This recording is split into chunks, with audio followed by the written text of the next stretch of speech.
And I will tell you that I can remember having almost a paradigm shift in my brain as she began to speak, and she's dealing with negativity. I had some of that going on in my life and my company, some things that I had to deal with. So this really caught on with me very quickly. So I literally can remember the room that I was in. I remember the seat that I was in, and I remember the people that I was sitting beside. It was such a profound time for me. And I've just been literally her disciple ever since, because I feel like it's made such an impact on me and with the folks that I work for.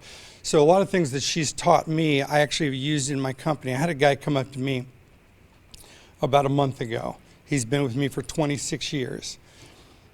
And after that kind of time, you'll have people that'll kind of ebb and flow, and they'll feel good about things, and they don't feel good about things. He came up to me about a month ago, and he said, Jay, he said, I've been with you a long time. And he said, I want to end my career here. He said, just in the last few months, the culture here has gotten so much better.